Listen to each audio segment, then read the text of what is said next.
Cost management unit 7। Cost ম্যানেজমেন্টটা কি? কোনো একটা জিনিসের বা কোনো একটা বস্তুর কস্ট কীরকম হতে পারে হিসাব মতন এটার যে আছে সিলেবাস, তার মধ্যে কন্ট্রোল এস্টিমেট আছে, ডাইরেক্ট কস্ট আছে, ইনডাইরেক্ট কস্ট আছে, কন্টিনজেন্সি আছে, কস্ট ভলিউম রিলেশনশিপ আছে। প্রথমে বলে দিই কস্ট ম্যানেজমেন্ট জিনিসটা কি। কস্ট ম্যানেজমেন্ট জিনিসটা হচ্ছে একটা জিনিস যেটা কেনা হচ্ছে তার কস্ট কীরকম হতে পারে, তার রেসপেক্টে কীরকম করে ম্যানেজমেন্ট তার কস্টটাকে নির্ধারণ করে, সেটাকে বলা হয় কস্ট ম্যানেজমেন্ট। যেমন ধরো একটা জিনিস বলছি, ধরো কোনো একটা মেশিনারিজ, কোনো একটা কোম্পানি কোনো একটা মেশিনারি কিনলো, সেই মেশিনারিটার ভ্যালুটা কীরকম হতে পারে। সেই মেশিনারিটা কিনলো, তার একটা বাইরে থেকে নিয়ে আসতে গেলে তার একটা কস্ট আছে, তার কাস্টমস ডিউটি আছে, এগুলো বাদ দেবার পর সেই মেশিনারিটা কতদিন প্রোডাক্ট দিতে পারে, কতদিন লনজিভিটি আছে, কতদিন পর তার আবার ওটা কী বলে, ওটা হচ্ছে মেরামতি প্রয়োজন। এইগুলোকে ধরে বলা হয় কস্ট ম্যানেজমেন্ট। তার মধ্যে আছে কন্ট্রোল এস্টিমেট। তাহলে কন্ট্রোল এস্টিমেট কি? কন্ট্রোল এস্টিমেট হচ্ছে a control estimate is a non-binding estimate of construction cost which can be used not only but also as a control over the builder during trade procurement। বলছে control estimate হচ্ছে কি, এই control estimate is a non binding estimate of construction cost. বলছে control estimate একটা নন binding, মানে কোনো binding estimate নয় এটা কনস্ট্রাকশনের জন্য, কনস্ট্রাকশন কস্টের জন্য। হুইচ ক্যান বি ইউজড, এটা শুধুমাত্র ইউজ করা হয়, হুইচ ক্যান বি ইউজড এটা শুধুমাত্র ইউজ করা হয়, নট অনলি মানে শুধুমাত্র এটা শুধু একমাত্র কনস্ট্রাকশনের জন্য ইউজ করা হয় না, but also as a control over the building during trade procurement. কোনো একটা ট্রেড প্রকিউরমেন্ট যখন তার তৈরি হয় তখন তার কন্ট্রোল এস্টিমেট তৈরি হয়ে যায়। ঠিক আছে, এবার হচ্ছে কি, what are the true types of cost estimate.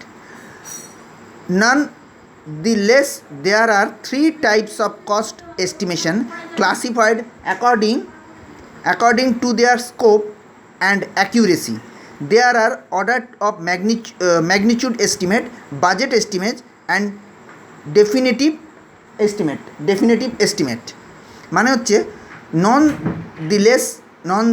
nonetheless there are these types of cost estimate classified according to their scope. বলছে যে নন দেয়ারলেস মানে কি, যেটা আমাদের প্রয়োজনীয় নয়। দেয়ার আর থ্রি টাইপস অফ, যে জিনিসগুলো আমাদের প্রয়োজনীয় না, যে জিনিসগুলো কতটা প্রয়োজনীয় আমাদের লাগে না দৈনন্দিন জীবনে এবং কোনো প্রোডাক্টিভিটিতে, তার যদি এস্টিমেট করতে হয় তখন সেগুলো কী করে এস্টিমেট হয়, সেগুলো তিন ধরনের এস্টিমেট হয়। একটা হচ্ছে order of magnitude estimate, budget estimate and definitive estimate. হয়ে গেল। এবার আমরা আসব ডাইরেক্ট কস্ট। ডাইরেক্ট কস্ট জিনিসটা কি? ডাইরেক্ট কস্ট হচ্ছে a direct cost is a price that can be directly tied to the production of specific goods or service. A direct cost can be traced to the cost object which can be a service, product or department। বলছে direct cost, a direct cost is a price.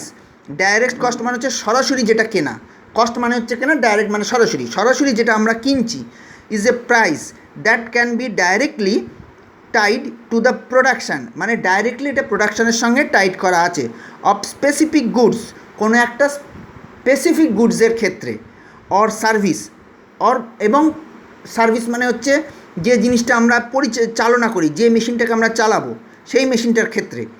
A direct cost can traced to the cost object which can be a service, product or department. মানে এই direct cost generally সরাসরি service, product এবং ডিপার্টমেন্টের সঙ্গে direct এইসব কস্টগুলো হয়ে থাকে। মানে কোনো জিনিস প্রোডাক্ট, ধরো কোনো একটা জিনিস কিনলো, কোনো একটা জিনিস কোম্পানি কিনলো, ধরো কোম্পানি কোনো একটা পেন কিনলো, পেনটা কোম্পানি নিজে লিখছে, কোম্পানির দরকার পড়বে, সুতরাং কোম্পানি ডিরেক্ট এটাকে কিনলো, এটা বাই থ্রুতে কিন্তু কারোর দ্বারা হলো না। কারোর দ্বারা বলতে কোনো একটা মেশিনারি এসছে, তার কাস্টমস ডিউটি বা এই ধরনের যেগুলো ইনডাইরেক্ট কস্ট আছে সেগুলো কোম্পানি ডিরেক্ট গেল না, ডাইরেক্ট বাজারে গেল, মার্কেটে গিয়ে পেনটা কিনে আসলো, এটাকে বলা হয় ডাইরেক্ট কস্ট। এবার আমরা আসবো what is the example of direct cost. Example of direct cost আর direct labour, direct material and commissions, pieces, rate, wages and manufacturing supplies. বলছে যে কী কী আছে ডাইরেক্ট কস্টে। ডাইরেক্ট কস্টে আছে একটা হচ্ছে লেবার, ডাইরেক্ট লেবার মানে সরাসরি যে লেবারটা আমরা তুলব মার্কেট থেকে, ডাইরেক্ট মেটেরিয়াল যেটা আমরা সরাসরি মেটেরিয়াল তুলব, এবং কমিশনস, কমিশন মানে হচ্ছে কি কোন মেশিনে বা কোন ধরনের মেটেরিয়ালে কত ধরনের কমিশন দেয় মার্কেট থেকে, সেই সম্বন্ধে সেটাও ডাইরেক্ট কস্টের মধ্যেই পড়ে। এছাড়াও পড়ে পিস রেট। পিস রেট মানে হচ্ছে কোনো একটা জিনিসকে আমরা ভেঙে কিনলাম, কোনো একটা মেশিনারিকে আমরা কোনো একটা মেশিনারি পার্টস খারাপ হয়ে গেছে, সেই পার্টসটাকে তো আমরা ডাইরেক্ট কিনতে পারি না। সেই পার্টসটাকে কেন ডাইরেক্ট কিনতে পারি না, তার কারণ হচ্ছে তার যেটা মানে নিয়ে আসার ক্ষমতা, সে যেটা গ্রহণযোগ্য সেটা হয়তো হবে না। সেক্ষেত্রে আমরা কি করি, সেটাকে ভেঙে দিই, তখন কোনো একটা তার মেটেরিয়ালটা কিনি বা কোনো একটা তার পার্টস কিনি বা কোনো একটা টুলস কিনি, তো সেক্ষেত্রে সেটাকে আমরা বলি পিস রেট। এবার হচ্ছে wages and manufacturing supplies. Wages মানে হচ্ছে আমরা লেবারকে কী পরিমাণ টাকা দিই তার কাজের দক্ষতা হিসাবে, এবং কোনো জিনিস ম্যানুফ্যাকচারিং হচ্ছে সেটাকে আমরা কীভাবে ডাইরেক্ট কস্টের মধ্যে নিয়ে আসতে পারি। ক্লিয়ার? এবার হচ্ছে how is direct cost calculated. The direct cost margin is calculated by taking the difference between the revenue generated by the scale of goods or service and the sum of all direct costs associated with the production of these goods divided by the total revenue.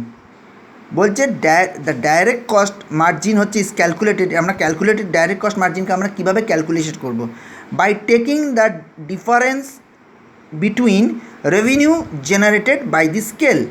বলছে যে এইটা হচ্ছে direct cost হচ্ছে কি direct cost হচ্ছে difference between the revenue generated by the scale.